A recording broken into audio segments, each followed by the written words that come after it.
বিশিষ্ট ইসলামী চিন্তাবিদ, প্রখ্যাত মুফাসসির কুরআন, রাজবাড়ী জেলার অহংকার হযরত মাওলানা মুফতি আলী হাসান মুসামা, হযরত মাওলানা মুফতি আলী হাসান মুসামা হযরত যখন হাদিসের দরজে ভালুসরা মাদ্রাসার দরজে, তখন মনে হয় যে হযরতের চেহারা দিকে তাকিয়ে থাকি। মোহন স্মৃত থেকে তার মুখ থেকে যে রাসূলের হাদিস ক্বালা ক্বালা রাসূলুল্লাহর মাধ্যমে বের হয়, আর যে সুন্দর সুন্দর ব্যাখ্যা বিশ্লেষণ বের হয়, যদি আপনারা কোনো সময় সুযোগ পান ভালুসরা মাদ্রাসার দারুল হাদিসে যে ইনশাআল্লাহ একটু বোঝার চেষ্টা করবেন, দেখবেন কত সুন্দর সুন্দর ব্যাখ্যা হাদিসের করেন হযরত। আসলে হাদিসের দরজের ব্যাখ্যা একরকম, ওয়াজ মাহফিলের ব্যাখ্যাও একরকম। হাদিসের দরজের আলোচনা একরকম, আবার ওয়াজ মাহফিলের আলোচনা আরেক রকম। এই জন্য হাদিসের দরজের যে জান্নাতের সামানাগুলো দেন, সেখানে যদি আমরা সময় পাই দারুল হাদিসে বসলে অনেক সুন্দর সুন্দর আলোচনা শুনতে পারবেন। কোরআন ও সুন্নাহর আল্লাহর রাসূলের মুখে সিরাত বাণীর সুন্দর সুন্দর ব্যাখ্যা আমরা শুনতে পারবো। যাই হোক, হযরত আমাদের মাঝে অনেক কষ্ট করে এসে উপস্থিত হয়েছেন। আমরা এখন আলোচনা শুনবো হযরত মাওলানা মুফতি আলী হাসান মুসামা। হযরত মাওলানা মুফতি আলী হাসান মুসামার কাছ থেকে আমি হযরতকে হযরতের পবিত্র জবান থেকে আমাদের কোরআন ও সুন্নাহর আলোচনা শুনিয়ে আমাদের সকলকে মুগ্ধ করার জন্য আমি হযরতের কাছে সবিনয় অনুরোধ করছি। আসসালামু আলাইকুম ওয়া রাহমাতুল্লাহি ওয়া বারাকাতুহু। আলহামদুলিল্লাহি নাহমাদুহু ওয়া নাস্তাঈনুহু ওয়া নাস্তাগফিরুহু ওয়া নু'মিনু বিহি ওয়া নাতাওয়াক্কালু আলাইহি ওয়া না'উযু বিল্লাহি মিন শুরুরি আনফুসিনা ومن سيئات أعمالنا من يهده الله فلا مضل له ومن يضلله فلا هادي له ونشهد أن لا إله إلا الله وحده لا شريك له ونشهد أن سيدنا ومولانا محمدًا عبده ورسوله صلى الله تعالى عليه وعلى آله وأصحابه وبارك وسلم تسليمًا كثيرًا أما بعد فأعوذ بالله من الشيطان الرجيم بسم الله الرحمن الرحيم أذن للذين يقاتلون بأنهم ظلموا وإن الله على نصرهم لقدير آمنت بالله صدق الله العلي العظيم وصدق رسوله النبي الكريم ونحن على ذلك لمن الشاهدين والشاكرين والحمد لله رب العالمين। গঙ্গানন্দনপুর দক্ষিণপাড়া রেল সংলগ্ন জামে মসজিদ কমিটির উদ্যোগে আয়োজিত প্রথম বাৎসরিক তাফসিরুল কোরআন মাহফিলের উপস্থিত সম্মানিত শ্রোতাবৃন্দ, পর্দার আড়ালে থাকা মা এবং বোনেরা, আল্লাহ তাআলা শুকরিয়া যে আল্লাহ তাআলা আমাদেরকে একটি দ্বীনি মজলিসে, ইমানি মজলিসে, আল্লাহ তাআলা জিকিরের মজলিসে হাজির হওয়ার তৌফিক দান করেছেন। আলহামদুলিল্লাহ। আমরা এখানে যারা এসেছি সাধারণভাবে পার্থিব কোনো উদ্দেশ্যে আমাদের এখানে আসা না। আমাদের আসার পেছনে দুনিয়াবি কোনো উদ্দেশ্য, কোনো বিনোদন লাভ করা অথবা কোনো রুজি রোজগারের মধ্যে কোনো বৃদ্ধি পাওয়া, এগুলো কোনো কিছু আমাদের উদ্দেশ্য না। যারাই এখানে উপস্থিত হয়েছে, হোক ছোট বাচ্চা, হোক নারী, হোক বয়স্ক মানুষ, হোক যুবক, সকলের একটাই উদ্দেশ্য যে আল্লাহ তাআলাকে রাজি এবং খুশি করা। একমাত্র আল্লাহ তাআলার মহাব্বতে, রাসূলুল্লাহ সাল্লাল্লাহু আলাইহি ওয়াসাল্লামের মহাব্বতে, দ্বীনের মহাব্বতে মজলিসে আসা। ইসলাম আমাদের কাছে একটা বিষয় কামনা করে। আল্লাহ তাআলা কোরআনের মধ্যে বিভিন্ন জায়গায় এই বিষয়টা তুলে ধরেছেন যে উম্মত যেন ইসলামকে সবচেয়ে বেশি ভালোবাসে। দুনিয়ার মধ্যে মানুষকে আল্লাহ তাআলা ভালোবাসার একটা যোগ্যতা দিয়ে দিয়েছেন। সব প্রাণীর মধ্যে আল্লাহ তাআলা এই যোগ্যতা রাখেননি, যার কারণে দেখা যায় একটা প্রাণীর সন্তান যখন বড় হয়ে যায়, বড় হওয়ার পর তার মা তার সঙ্গে এমন আচরণ করে মনে হয় এজন্য তার সন্তানই না, বরং বিদেশ থেকে আসে কোনো প্রাণী। কিন্তু আল্লাহ তাআলা মানুষের মধ্যে এমন একটা ভালোবাসা রেখে দিয়েছেন, যেই ভালোবাসার বন্ধনে মা তার সন্তানকে ভালোবাসে, সন্তান তার মাকে ভালোবাসে, বাবা তার সন্তানকে ভালোবাসে, ভাই তার বোনকে ভালোবাসে, এমনকি ভালোবাসার জন্য নিজের জীবনকে বিলিয়ে দিতেও কুণ্ঠাবোধ করে না। আল্লাহ তাআলা ভালোবাসার এক জজবা, এক মানসিকতা দিয়ে সকল মানুষকে সৃষ্টি করেছেন। আল্লাহ তাআলা দুনিয়াতে পাঠিয়েছেন, ভালোবাসার বিভিন্ন উপকরণ আমাদেরকে দিয়ে দিয়েছেন।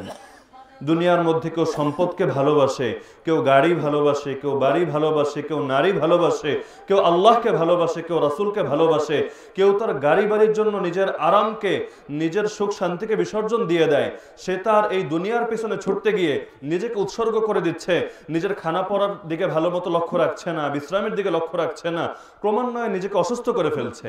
অপরদিকে কোনো মানুষ আল্লাহর ভালোবাসায়, রাসূলের ভালোবাসায়, দ্বীনের ভালোবাসায় আল্লাহ তাআলার ডাকে নিজের জীবনকে হাসি মুখে উৎসর্গ করে দিচ্ছে। এই এক ভালোবাসা। আল্লাহ তাআলা মুমিনের সফলতা রেখেছেন এই ভালোবাসার মধ্যে। কোরআনের মধ্যে সূরাতুত তাওবায় আল্লাহ তাআলা বলে দিচ্ছেন, কুল, হে নবী, আপনি আপনার উম্মতকে বলে দিন, আপনার দায়িত্বই তো বলে দেওয়া। উম্মত বুঝবে না, আপনি তাদেরকে বুঝিয়ে দেবেন, তো আপনি তাদেরকে বুঝিয়ে দেন। ইন কানা আবাউকুম ওয়া আবনাউকুম ওয়া ইখওয়ানুকুম ওয়া আজওয়াজুকুম, হে আমার উম্মতেরা, যদি তোমাদের কাছে তোমাদের বাবা মা, তোমাদের সন্তান সন্ততি, তোমাদের ভাই বোন, তোমাদের স্বামী স্ত্রী, ওয়া আশিরাতুকুম, তোমাদের বংশের লোকেরা, ওয়া আমওয়ালুন ইকতারাফতুমুহা, এবং সেই সম্পদ যা তোমরা উপার্জন করেছো, ওয়া তিজারাতুন তাখশাউনা কাসাদাহা, এবং সেই ব্যবসা বাণিজ্য যার ক্ষতি হওয়ার আশঙ্কা তোমরা করো, এই বিষয়গুলো যদি তোমাদের কাছে হয়, আহাব্বা ইলাইকুম, অধিক প্রিয়, মিনাল্লাহ, কার থেকে?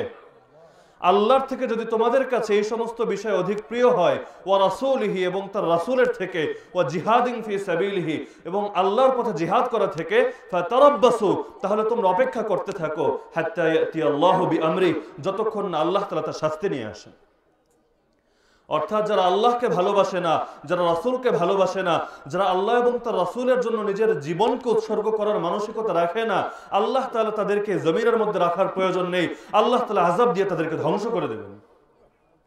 ইয়া আইয়ুহাল্লাযীনা আমানু, হে মুমিনরা শোনো, মাইয়ারতাদ্দা মিনকুম আন দীনি, তোমাদের মধ্যে যে ব্যক্তি দ্বীন থেকে সরে যাবে, যে দ্বীনকে ভালোবাসবে না, দুনিয়াকে ভালোবাসবে, আখিরাতকে ভালোবাসবে না, এই পৃথিবীকে ভালোবাসবে, তাহলে শুনে রাখো, ফাসাউফা ইয়াতিল্লাহু বিকওমি ইউহিব্বুহুম ওয়া ইউহিব্বুনা, আল্লাহ তোমাদেরকে দুনিয়ার মধ্যে রাখবেন না। আল্লাহ তাআলা অতীতে অনেক সম্প্রদায়কে ধ্বংস করেছেন, আদ জাতিকে ধ্বংস করেছেন, সামুদ জাতিকে ধ্বংস করেছেন, নূহ আলাইহিস সালামের সম্প্রদায়কে ধ্বংস করেছেন, লূত আলাইহিস সালামের সম্প্রদায়কে ধ্বংস করেছেন।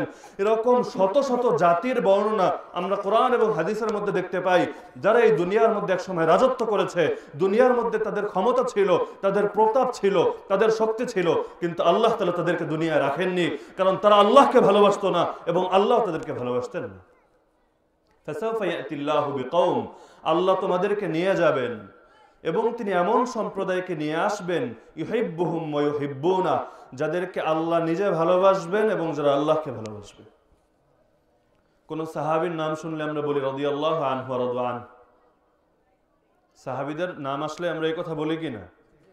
সাহাবায়ে কেরাম রাদিয়াল্লাহু আনহুম আজমাইন। সাহাবায়ে কেরামের বৈশিষ্ট্য কোরআনের মধ্যে আল্লাহ জায়গায় জায়গায় বলে দিচ্ছেন।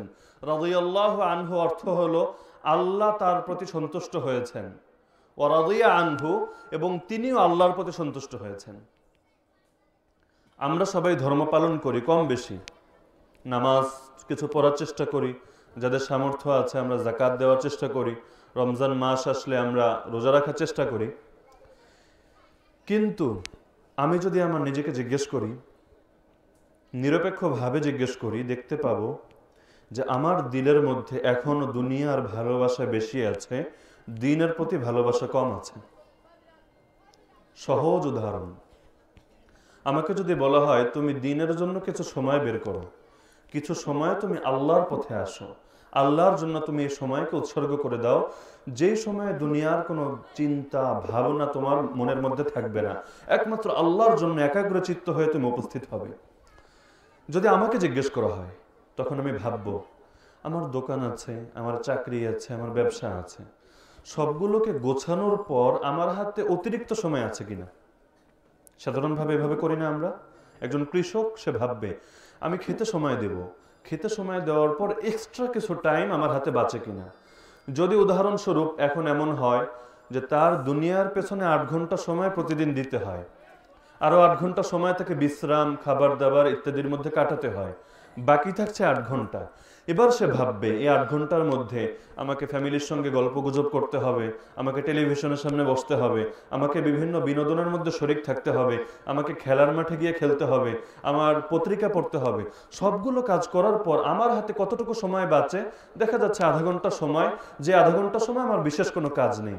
আচ্ছা ঠিক আছে হুজুর, এই সময়টা আমি আল্লাহর জন্য দিতে রাজি আছি। দুনিয়া ঠিক থাকবে, দুনিয়া ঠিক থাকার পর আল্লাহ, আগে হলো শয়তান, তারপরে হলো রহমান। আমাদের অধিকাংশের অবস্থাই হলো এমন। আল্লাহ তাআলা বলে দিচ্ছেন, মা জাআলাল্লাহু লিরাজুলিন মিন কলবাইনি ফি জাওফি, আল্লাহ তাআলা তোমাদের কোন মানুষের ভেতরে দুটো অন্তর বানাননি। সবার ভেতরে অন্তর কয়টা? নাকি কারো ভেতরে দুটো আছে? সবার ভেতরে অন্তর কয়টা? একটা। এক অন্তরের মধ্যে দুটো জিনিস একসঙ্গে থাকা সম্ভব? একটা জায়গা, যে এই জায়গাটা আলো, যেখানে আলো আছে সেখানে অন্ধকার নেই, আবার যেখানে অন্ধকার আছে সেখানে আলো নেই। আল্লাহ তাআলা অন্তর দিয়েছেন একটা, এই অন্তরের মধ্যে হয়তো আল্লাহ থাকবে অথবা শয়তান থাকবে, এই অন্তরের মধ্যে হয়তো দুনিয়া থাকবে অথবা আখিরাত থাকবে। আলো এবং অন্ধকার যেমনি ভাবে জমা হতে পারে না, একইভাবে এক অন্তরের মধ্যে আল্লাহ এবং শয়তান কখনো একত্রিত হতে পারে না। তাহলে এর অর্থ কি আমরা দুনিয়াকে ছেড়ে দেব? চাকরি করার দরকার নেই, ব্যবসা করার দরকার নেই, ক্ষেত খামার করার দরকার নেই? না, আমরা সাহাবীদের জীবনের দিকে তাকাবো, রাসূলের জীবনের দিকে তাকাবো, বিভিন্ন যুগের বিভিন্ন রাসূলের জিন্দেগির দিকে যদি আমরা তাকাই, দেখবো সুলাইমান আলাইহিস সালাম রাজত্ব করে গেছেন। দাউদ আলাইহিস সালাম তিনি যদি তার হাতের মধ্যে কোনো লোহা নিতেন, মোমের মতো গলে যেত। তারপর সেই লোহার দ্বারা তিনি বিভিন্ন জিনিস তৈরি করে বিক্রি করতেন, এরপর এভাবে জীবিকা অর্জন করতেন। রাসূলুল্লাহ সাল্লাল্লাহু আলাইহি ওয়াসাল্লাম শুরু জামানার মধ্যে টাকার বিনিময়ে মানুষের ছাগল চড়িয়েছেন।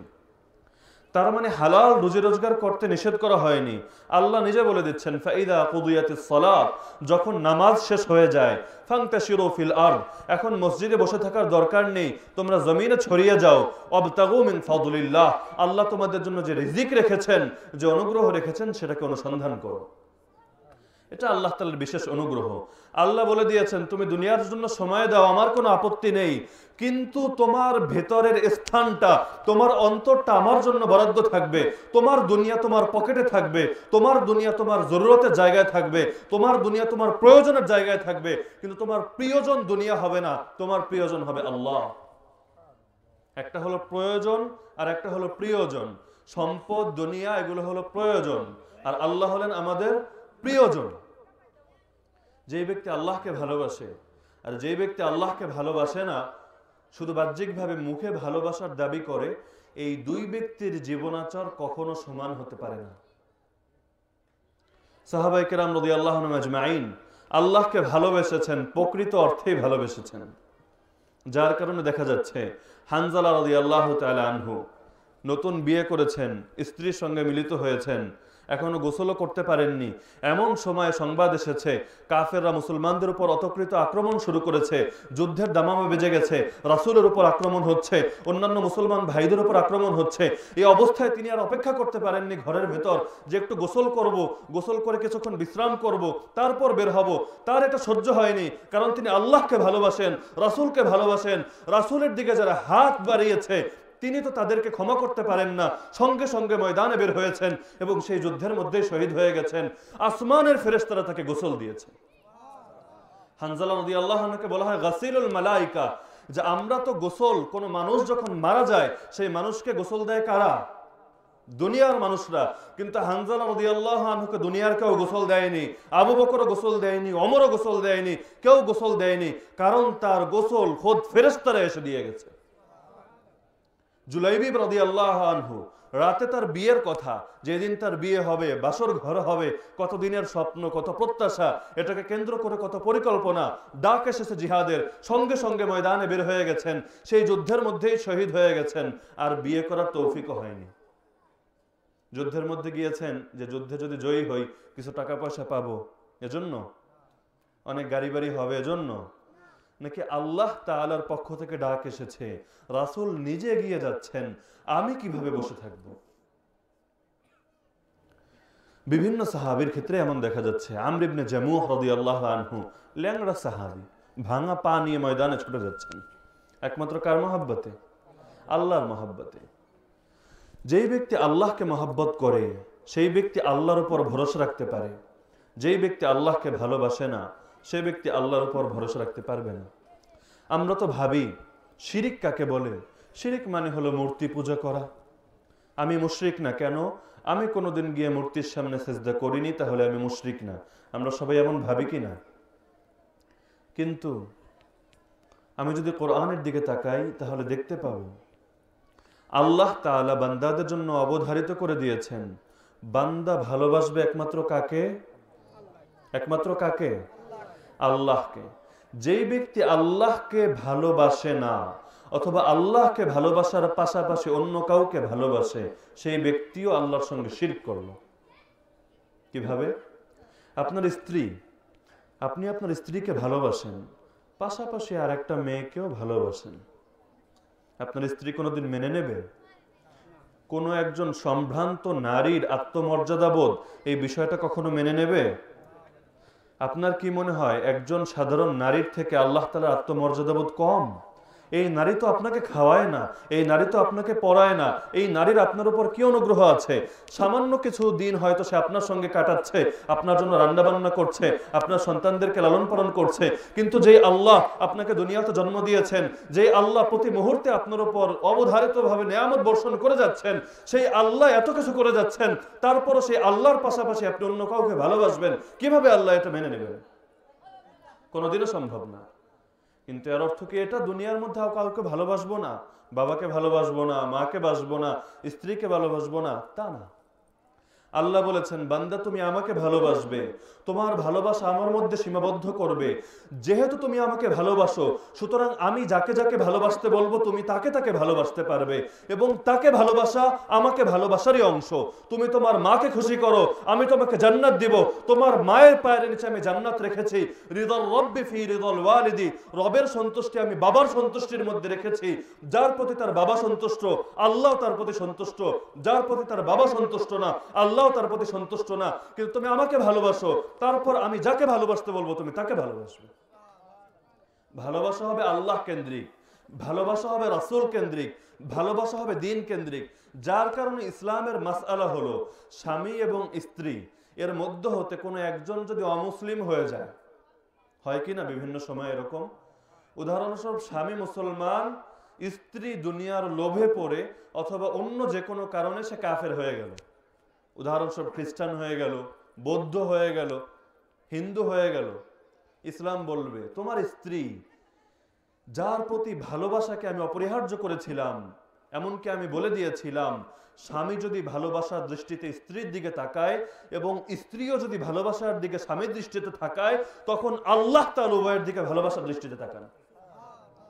কিন্তু এই স্ত্রী যখন আমাকে অস্বীকার করলো, আমাকে আর এখন সে আল্লাহ হিসাবে মানে না, সে এখন লা ইলাহা ইল্লাল্লাহ বিশ্বাস করে না, তুমি সঙ্গে সঙ্গে স্ত্রীর থেকে বিচ্ছিন্ন হয়ে যাও। এই স্ত্রীকে ঘরে রাখার কোনো অনুমতি তোমাকে দেওয়া হয়নি। তার মানে তুমি দুনিয়ার মানুষকে ভালোবাসবে, আমার আপত্তি না, তুমি সম্পদের জন্য মেহনত করবে, আমার আপত্তি না, কিন্তু তোমার দিলের জায়গা, তোমার অন্তরের জায়গা তুমি আমার মধ্যে বরাদ্দ রাখবে। অন্তরের মধ্যে তুমি অন্য কাউকে ঢুকাবে না। যদি তুমি অন্তরের মধ্যে অন্য কাউকে ঢুকাও, অন্য কারো জন্য তুমি উৎসর্গিত হয়ে যাও, আরে ভাই দাসত্ব মানে শুধু অন্যের জন্য নামাজ পড়া না। দাসত্ব মানে যার বিধিবিধান মেনে চলাকে আপনি অপরিহার্য মনে করেন, আপনি তার গোলাম। আপনি যদি মনে করেন আমার জন্য ফেরাউনের বিধান মেনে চলা অপরিহার্য, আপনি ফেরাউনের গোলাম। আপনি যদি মনে করেন আমার জন্য আবু জাহালের বিধান মেনে চলা অপরিহার্য, আপনি আবু জাহালের গোলাম। আপনি যদি মনে করেন আমার জন্য আব্রাহাম লিঙ্কনের বিধান মেনে চলা অপরিহার্য, আপনি আব্রাহাম লিঙ্কনের গোলাম। আপনি যদি মনে করেন আপনার জন্য আপনার স্ত্রীর বিধান মেনে চলা অপরিহার্য, এমনকি স্ত্রী যদি বলে নামাজ পড়তে পারবে না, স্ত্রী যদি বলে দাড়ি রাখতে পারবে না, স্ত্রী যদি বলে শুধুমাত্র হালাল ইনকামের মধ্যে সীমাবদ্ধ থাকতে পারবে না, তারপর আমার জন্য আমার স্ত্রীর বিধান মেনে চলা অপরিহার্য, এরকম যেই ব্যক্তি যার বিধান মেনে চলাকে অপরিহার্য মনে করবে সেই ব্যক্তি তার গোলাম হয়ে যাবে। আমরা মুসলমান, আমরা আল্লাহর গোলাম, কারণ আমরা বিশ্বাস করি লা ইলাহা ইল্লাল্লাহ। কারণ গোলামি একমাত্র কার? আল্লাহর। মাবুদ মানেই হলো যার দাসত্ব করা হয়, যার গোলামি করা হয়। আল্লাহ আমাদের মাবুদ, আল্লাহ আমাদের ইলাহ। কারণ আমরা দাসত্ব করি একমাত্র কার? সবাই বলছেন একমাত্র কার? আল্লাহ। আমাদের দাসত্ব আল্লাহর জন্য। ইন্না সালাতি ওয়া নুসুকি, নিশ্চয়ই আমার নামাজ, আমার কুরবানি, ওয়া মাহইয়ায়া ওয়া মামাতি, নিঃসন্দেহে আমার জীবন, আমার মরণ সবই কার জন্য? লিল্লাহি রাব্বিল আলামিন, একমাত্র আল্লাহর জন্য। আমরা তো কোরবানি করি 10,000, 20,000, 50,000 টাকা দিয়ে একটা গরু কিনে নিয়ে আসি, কোরবানি করি। কোরবানির আগের দিন গরু কিনি, গরুর সঙ্গে দিলের কোনো মহাব্বতও নেই, কোনো ভালোবাসা নেই। এই গরুকে ছোটকাল থেকে যদি আমি পেলে পোষে বড় করতাম, ভালোবাসা থাকতো। ঈদের আগের দিন কিনে আনলে এই গরুর প্রতি এমন মহাব্বত থাকে না যে এই গরু আমি জবাই করতে গেলে চোখ থেকে পানি ঝরবে। কিন্তু আমি যদি কোরবানির ইতিহাস দেখি, ইব্রাহিম আলাইহিস সালাম যিনি কোরবানি করেছিলেন, সর্বপ্রথম কোরবানি আমরা যেভাবে কোরবানি করে এই পন্থায় সর্বপ্রথম কোরবানি করেছেন ইব্রাহিম আলাইহিস সালাম। তিনি কি গরু কোরবানি করতে গিয়েছিলেন? ছাগল, দুম্বা, কি কোরবানি করতে গিয়েছিলেন? ছেলে। আমাদেরকে যদি বলা হতো এরকম বিধান, ছেলে কোরবানি করতে হবে, তাহলে সমাজে হয়তো মুসলমান খুঁজে পাওয়াই দুষ্কর হয়ে যেত। আল্লাহ তাআলার অনুগ্রহ, আল্লাহ আমাদের জন্য সহজ করে দিয়েছেন। ছেলে কোরবানি করতে যাচ্ছেন, দুনিয়ার মানুষ যদি ভাবে পেরেশান হয়ে যাবে, এ কেমন বাবা নিজের হাতে নিজের সন্তানকে জবাই করার জন্য প্রস্তুত হয়ে যাচ্ছে, অথচ কার আদেশে? যার আদেশে করতে যাচ্ছে তাকে কোনোদিন দেখেনি, তার কথা কোনোদিন সরাসরি শোনার সৌভাগ্য হয়নি, তাহলে তার আদেশে নিজের ছেলেকে জবাই করতে রাজি হয়ে যাচ্ছে, এ কেমন নির্দয় বাবা। আমরা আরব যুগের সেই জাহেলি মানুষদের আমরা সমালোচনা করি কেন? কারণ তারা খুব খারাপ ছিল, নির্দয় ছিল, নিজের হাতে নিজের মেয়েকে জীবন্ত অবস্থায় কবর দিত। আমরা তাদের সমালোচনা করি। কিন্তু ইব্রাহিম আলাইহিস সালাম তো মেয়ে না, বরং ছেলেকে জবাই করার জন্য যাচ্ছেন। কেন? কারণ শুধু সেটাই যে আমার ছেলেও আমার আল্লাহর সামনে কিছু না। আল্লাহ বলেছেন, আল্লাহ যদি বলেন ছেলে কেন, আল্লাহ যদি বলেন ইব্রাহিম তুমি তোমার নিজেকে জবাই করো, ইব্রাহিম লাব্বাইক বলে আল্লাহর জন্য রাজি হয়ে যাবে যে হে আল্লাহ আপনি আমাকে আপনার জন্য জবাই করতে বলেছেন, হে আল্লাহ আমি উপস্থিত আপনার দরবারে, আপনার জন্য যদি আমি জীবন দিতে পারি সেই জীবন তো সার্থক। আরে সেই জীবনের কি দাম আছে যেই জীবন আল্লাহর পথে ব্যয় হয় না? সেই জীবনের কি দাম আছে যেই জীবনের দ্বারা ইসলামের উপকার হয় না? যেই জীবন শুধু পেটের পূজা করতে অভ্যস্ত, যেই জীবন শুধু পরিবারের পূজা করতে অভ্যস্ত, সেই জীবনের কি দাম আছে? সে কোন মুখ নিয়ে আল্লাহর সামনে কিয়ামতের ময়দানে দাঁড়াবে? আমার আদর্শ মুহাম্মদ আরবি সাল্লাল্লাহু আলাইহি ওয়াসাল্লাম বলে আসে, সেই মুহাম্মদ আমার আদর্শ, সেই মুহাম্মাদের জিন্দেগির উপর, তার আদর্শের উপর যদি আমি উঠতে পারি আমি সফল হব। সেই নবীর জীবনে খুলে দেখি, সেই নবীর তো কখনো দাঁত শহীদ হয়ে যাচ্ছে, সেই নবীর তো দেহ রক্ত ঝরছে, রক্ত ঝরতে ঝরতে পা থেকে পায়ের সঙ্গে জুতা লেগে যাচ্ছে। সেই নবীর উম্মত পরিচয় দিচ্ছি, অথচ ইসলামের জন্য আমার কি কোরবানি আছে? সেই ইব্রাহিম আলাইহিস সালাম যখন তাকে বলা হচ্ছে হয়তো ইসলাম ত্যাগ করো অন্যথা আগুনে ছুড়ে ফেলা হবে, বলল আগুন গ্রহণ করতে প্রস্তুত আছি, কিন্তু আল্লাহ তাআলার অসন্তুষ্টি গ্রহণ করতে প্রস্তুত নই। একজন মুসলমানের হৃদয়ের আসনে একজনই থাকবেন, তিনি কে? আল্লাহ। আল্লাহ তাআলার সামনে, রাসূলের সামনে পৃথিবীর কোনো মায়া, পৃথিবীর কোনো ভালোবাসা কোনো মুসলমানের জন্য বড় হতে পারে না। রাসূলুল্লাহ সাল্লাল্লাহু আলাইহি ওয়াসাল্লাম মক্কা থেকে হিজরত করছেন, মদিনার উদ্দেশ্যে বের হয়ে যাচ্ছেন। রাসূল যখন ময়দানে যাচ্ছেন, রাসূল মক্কা পার হয়ে মদিনার দিকে এগোচ্ছেন, বারবার পেছনের দিকে তাকাচ্ছেন, মক্কার দিকে তাকাচ্ছেন, মক্কাকে সম্বোধন করে বলছেন, হে মক্কা, তুমি তো সেই ভূমি যেখানে আমার শৈশব কেটেছে, যেখানে আমার তারুণ্য কেটেছে। হে মক্কা, দিল তো চায় না তোমাকে ছেড়ে যাই, তোমার মধ্যে তো আল্লাহ তাআলার ঘর আছে, কাবা শরীফ তোমার মধ্যে অবস্থিত, মন তো চায় না তোমাকে ছেড়ে যাই, কিন্তু তোমার মধ্যে থেকে তো আমি আল্লাহর দিনকে পালন করতে পারছি না, আমি আল্লাহ তাআলার ইবাদত করতে পারছি না। আল্লাহর ইবাদতের সামনে তোমার মহব্বত কোনো কিছু না। চোখ থেকে পানি ঝরছে, কিন্তু পেছনে ফিরে যাচ্ছেন না, সামনের দিকে এগিয়ে যাচ্ছেন, কারণ একজন মুসলমানের সামনে, আল্লাহর ভালোবাসার সামনে আর কোনো কিছু বাধা হয়ে দাঁড়াতে পারে না। একজন মানুষ 2-4 দিন কষ্ট করতে পারে, নিজের ঘরের মধ্যে যদি খেরের ঘরও হয়, টিনের ঘরও হয়, মাটির ঘরও হয়, পান্তা ভাত খেয়েও দিন কাটাতে পারে, কিন্তু নিজের ঘর ছাড়া, নিজের বাড়ি ছাড়া, নিজের এলাকা ছাড়া, নিজের দেশ ছাড়া অন্য দেশে গিয়ে কি হবে না হবে, কোথায় থাকবে, কি খাবে, এরকম এক অনিশ্চিত ভবিষ্যতের দিকে যাত্রা করা খুব সহজ কোনো বিষয় না। বিশ্বাস না হলে আজকে যান সেই টেকনাফের অঞ্চলগুলোতে গিয়ে, সেই রোহিঙ্গা যারা তাদের দ্বীনের কারণে, লা ইলাহা ইল্লাল্লাহর কারণে দেশ থেকে বহিষ্কৃত হয়ে, দেশ থেকে বিতাড়িত হয়ে হিজরত করে এখন সেখানে অবস্থান করছে, গিয়ে তাদের জীবনীটা দেখে আসেন। কোন সুস্থ মস্তিষ্কের মানুষ চোখের পানি ধরে রাখতে পারবেন? কোনোদিনও সম্ভব না। তো অনিশ্চিত ভবিষ্যতের দিকে যাচ্ছেন, ফ্যামিলি সবাইকে নিয়ে যেতে পারছেন তাও না। রাসূলের যুবতী মেয়ে যায়নাব রাদিয়াল্লাহু আনহা, মেয়েকে নিয়ে যেতে পারছেন না, কিন্তু আল্লাহর আদেশ চলে এসেছে, এই ভূমিতে থেকে আল্লাহ তাআলা দ্বীন পালন করা যাচ্ছেন না। যেই জমিনে থেকে, যেই ভূমিতে থেকে আল্লাহর ইবাদত করা যায় না, সেই ভূমিতে থাকার কোনো অর্থ হয় না। রাসূল মদিনার দিকে ছুটে যাচ্ছেন, পেছনে মেয়ে রয়ে গেছে, যুবতী মেয়ে, মেয়ের কি পরিণতি হবে? আবু জাহেল রাসূলকে না পেয়ে সেই মেয়েকে আদৌ জীবিত রাখবে নাকি সেই মেয়েকে নিঃশেষ করে ফেলবে? রাসূল জানেন না, তিনি জানেন না কোনোদিন আর এই মেয়ের মুখ দেখতে পারবে কিনা। তারপরও পেছনের দিকে ফিরে যাচ্ছেন না, সামনের দিকে এগোচ্ছেন, এমনকি সেই মেয়ের মুখ দেখার সুযোগ তার আর হয়নি। যায়নাব রাদিয়াল্লাহু আনহা যখন হিজরত করার জন্য বের হয়েছিলেন মদিনার দিকে, মক্কার কুরাইশ কাফেররা তাকে বর্ষা দ্বারা আঘাত করেছিল, তখন তিনি গর্ভবতী ছিলেন, সঙ্গে সঙ্গে উট থেকে পড়ে গেলেন, পড়ে গিয়ে তার গর্ভপাত হয়ে গেল এবং সেই ব্যথা বেদনার মধ্যে তিনি ইন্তেকাল করলেন, শহীদ হয়ে গেলেন। মেয়ের মুখ আর দেখার সৌভাগ্য হয়নি। আমার কাছে আমার মেয়ে তো রাসূলের কাছে রাসূলের মেয়ের থেকে বেশি দামি হয়ে গেছে।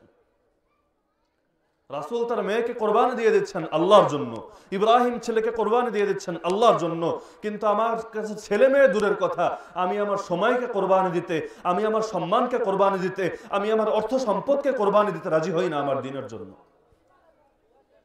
কথাগুলোকে অসত্য মনে হয়? আবু বকর রাদিয়াল্লাহু আনহু রাসূলের সঙ্গে সফর সঙ্গী হয়ে মদিনার দিকে হিজরত করে চলে গেলেন। ঘরের মধ্যে তার মেয়ে রয়ে গেল আসমা রাদিয়াল্লাহু আনহা, তিনিও রাসূলের স্ত্রী, ঘরের মধ্যে রয়ে গেলেন। এদিকে বাবা চলে গেছে। সকালবেলা মক্কার মুশরিকরা পেরেশান, সারা রাত ঘেরাও করে রাখলাম মুহাম্মাদের ঘর, কোন ফাঁকে আমাদের চোখে ধুলা দিয়ে নাই হয়ে গেল। কিন্তু এখন তো সহ্য হচ্ছে না, ছুটে গেল যে আগ থেকে জানতো যে মুহাম্মাদের বন্ধু হলো আবু বকর।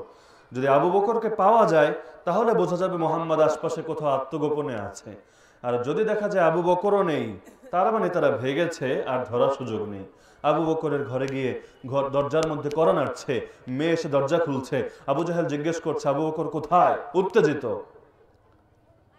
তখন যখন তাকে বিভিন্নভাবে পাকড়াও করলো, কোনোভাবে তথ্য আদায় করতে পারছে না, কোথায় গিয়ে লুকিয়ে আছে, কোন গর্তের মধ্যে, কোন পাহাড়ের মধ্যে।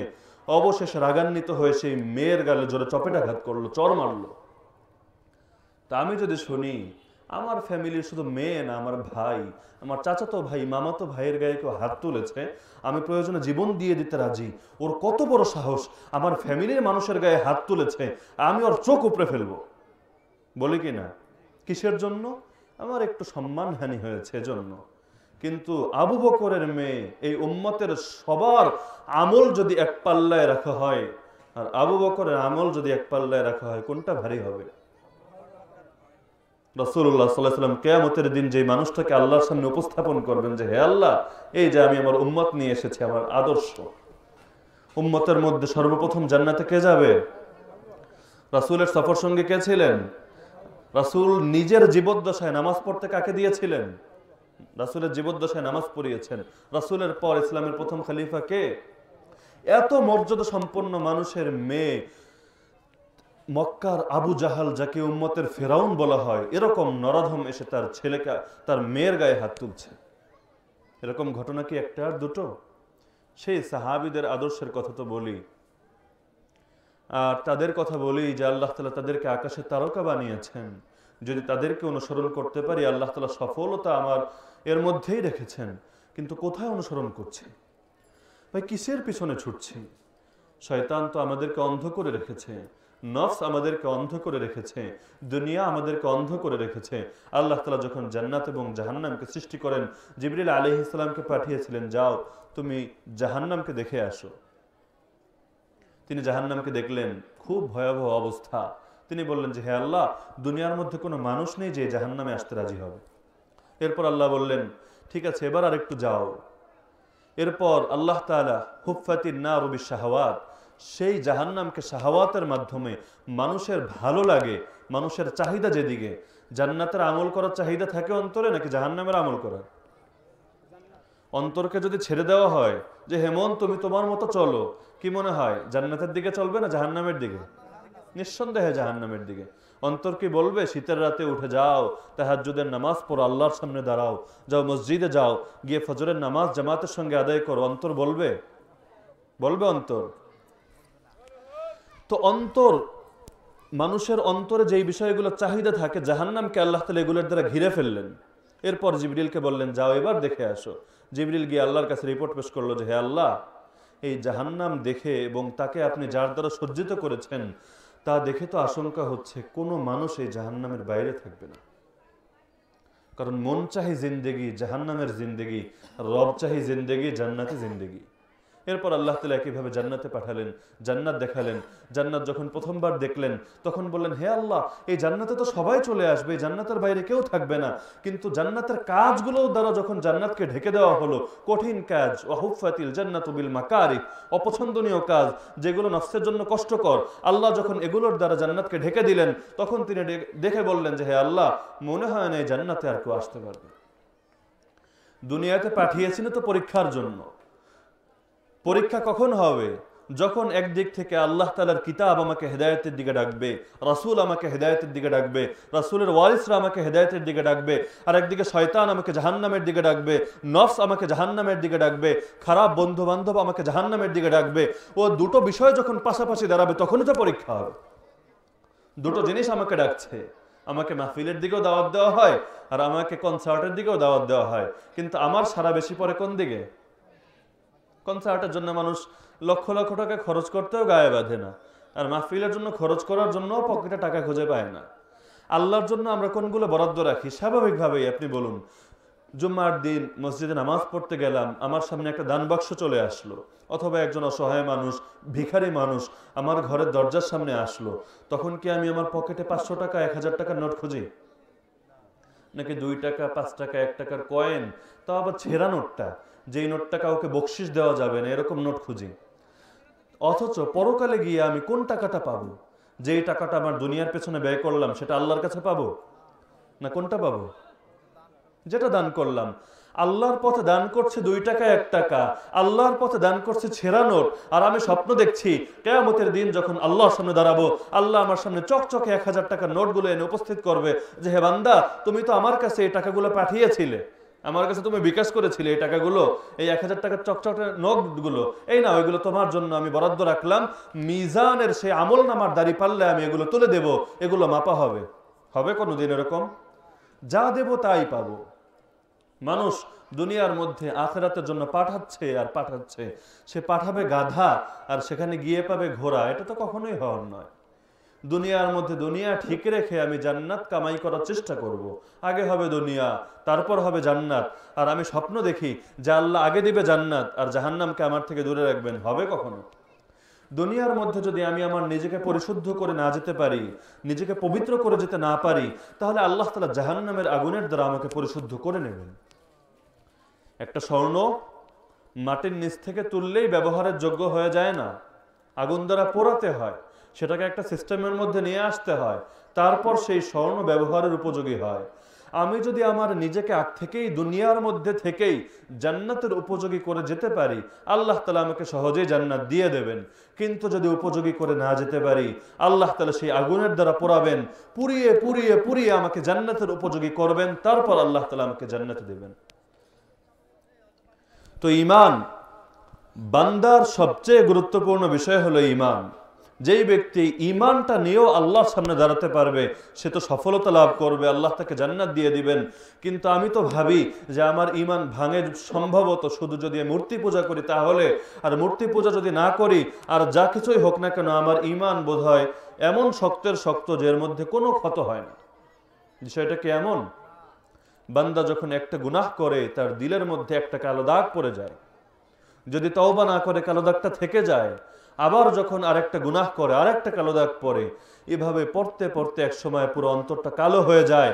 যখন মানুষের অন্তর পরিপূর্ণ কালো হয়ে যায়, তখন তার অবস্থা হয় লাহুম কুলুবুল লা ইয়াফকাহুনা বিহা, তার অন্তর থাকে কিন্তু অন্তরের দ্বারা সে সত্যের কথা উপলব্ধি করে না। তাকে বোঝানো হয়, তাকে বলা হয়, তার হাতে ধরা হয়, পায়ে ধরা হয়, কিন্তু হেদায়েতের কথা গ্রহণ করতে সে আর রাজি হয় না। ওয়ালাহুম আযানুল লা ইয়াসমাউনা বিহা, তার কান থাকে কিন্তু কানের দ্বারা সে গান শুনতেই পছন্দ করে, কানের দ্বারা গীবত শুনতেই পছন্দ করে, কানের দ্বারা হারাম কথা শুনতেই পছন্দ করে। হেদায়েতের কথা শুনতে ভালো লাগে না, কোরআনের কথা শুনতে ভালো লাগে না, আল্লাহর কথা শুনতে ভালো লাগে না। ওয়ালাহুম আয়ুনুল লা ইউবসিরুনা বিহা, তাদের চোখ আছে, এই চোখের দ্বারা তারা দেখে না। আল্লাহ তাদের সামনে কোরআন দিয়েছেন, এই কোরআনের হেদায়েত সে দেখে না, কিন্তু সে আব্রাহাম লিঙ্কনের আদর্শের মধ্যে সফলতা খুঁজে পায়। চোখ এই চোখই থাকে।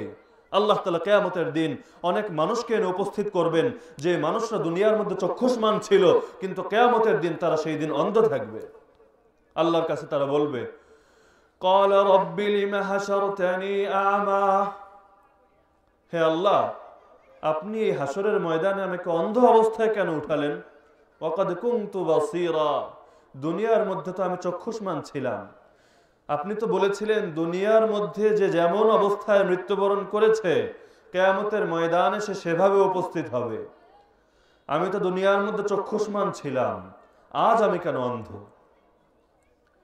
স্বাভাবিকভাবে যেহেতু আমার মৃত্যু হয়েছে এই চোখ নিয়ে, আপনার সামনে তো চোখ নিয়েই দাঁড়ানোর কথা। কারণ হাদিস খুললে দেখা যায়, যেই ব্যক্তি শহীদ হবে কিয়ামতের ময়দানে সেই রক্তমাখা কাপড়, রক্তমাখা দেহ নিয়ে আল্লাহর সামনে উপস্থিত হবে। কিয়ামতের দিন আমার রাসূল সাল্লাল্লাহু আলাইহি ওয়াসাল্লাম সেই ভাঙা দাঁত নিয়ে উপস্থিত হবেন।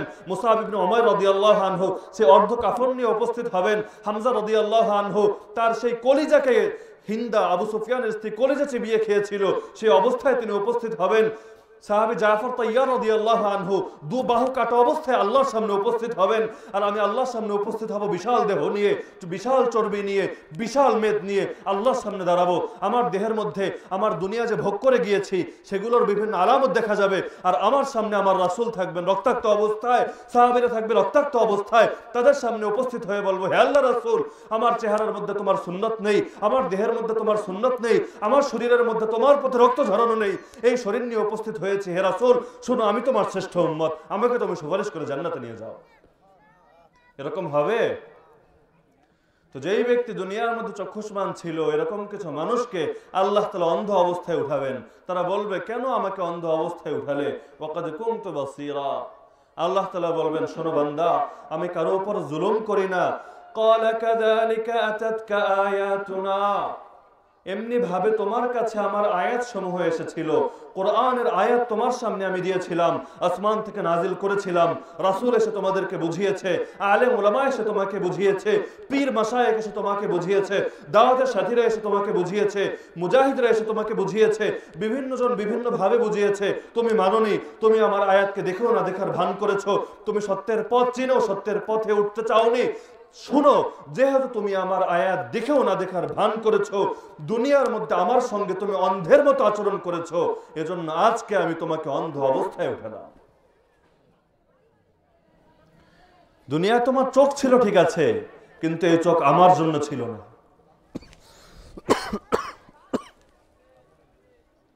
তোমার চোখ ছিল তোমার দুনিয়ার জন্য, তোমার চোখ আমার আয়াতের জন্য ছিল না, আমার হেদায়েতের জন্য ছিল না।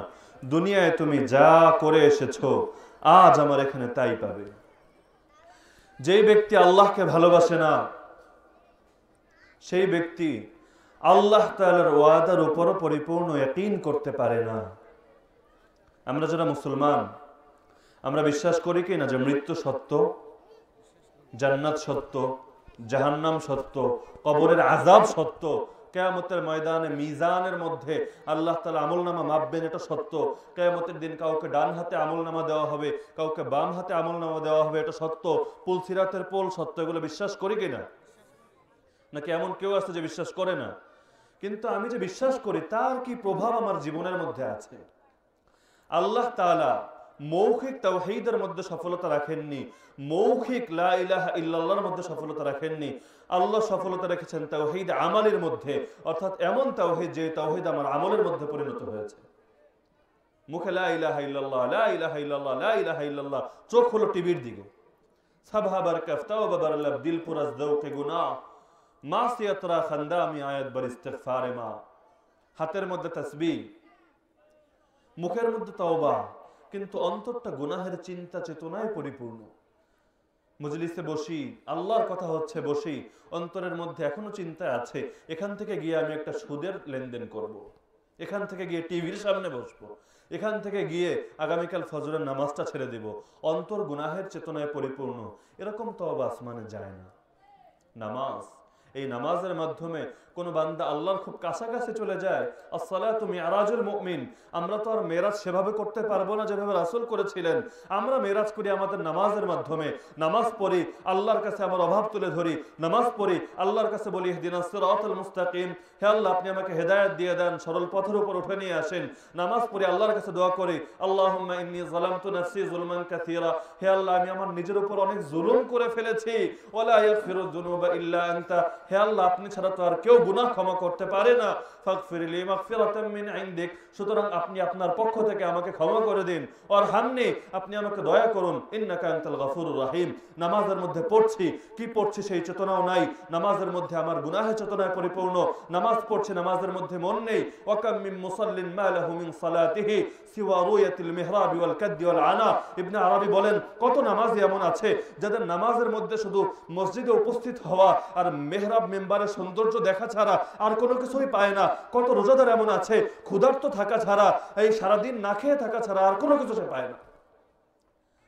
তো কোনো ব্যক্তি নামাজের মাধ্যমে মেরাজ করে, আর কোনো ব্যক্তির নামাজকে পুরনো কাপড়ের মতো পেঁচিয়ে তার চেহারায় ছুঁড়ে মারা হয়।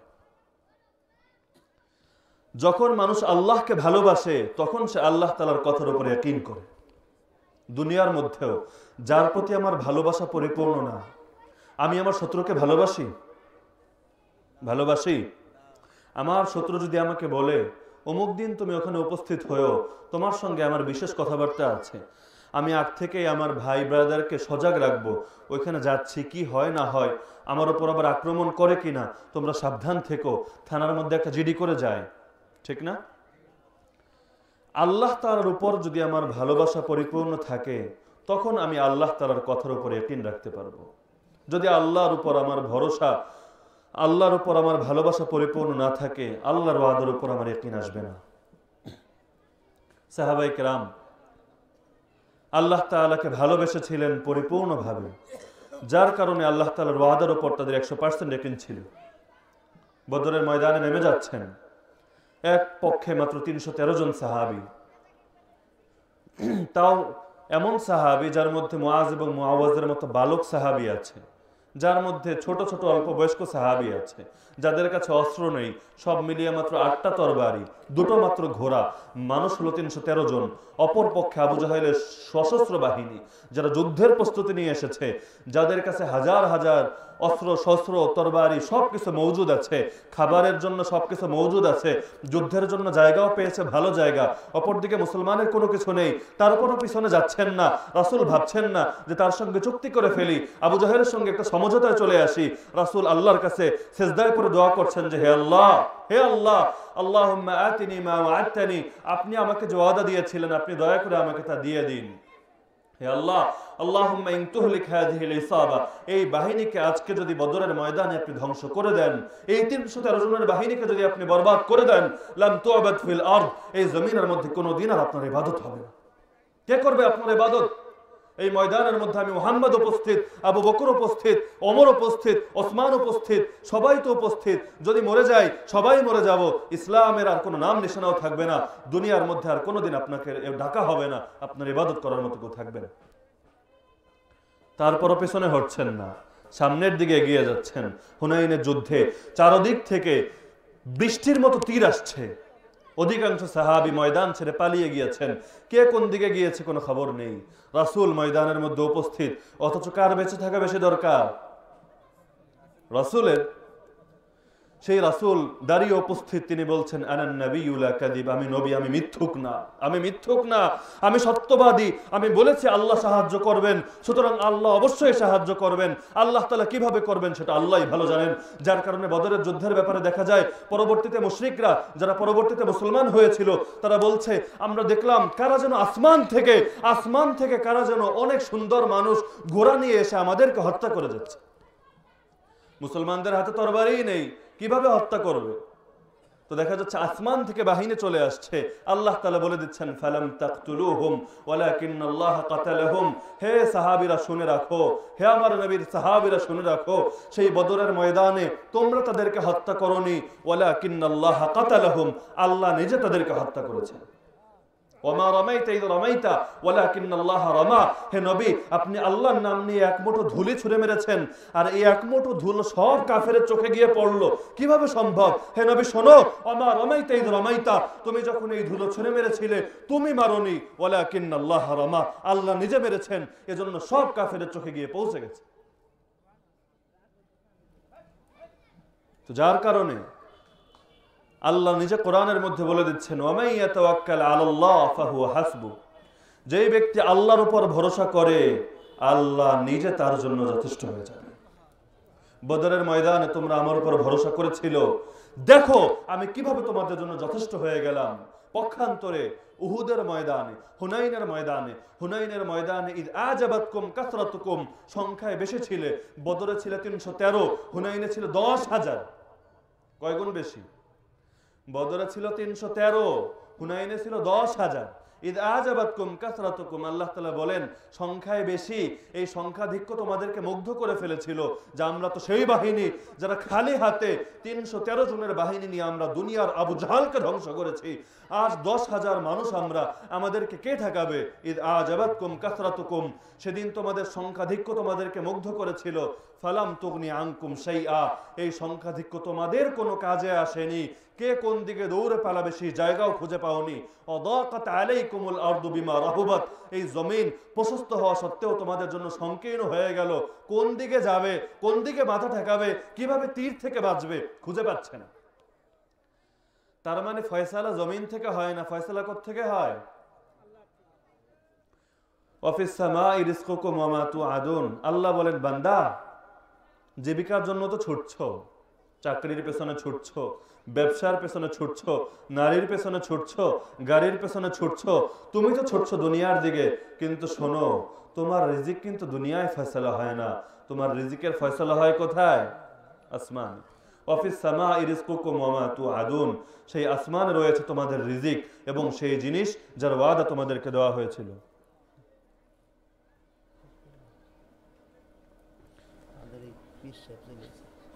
আল্লাহ তাআলা আমাদের সবাইকে, কথা গুছিয়ে আনা যায়নি যে কোনো কারণে, তো আল্লাহ তাআলা আমাদের সবাইকে বিষয়গুলো সঠিকভাবে বোঝার এবং আমল করার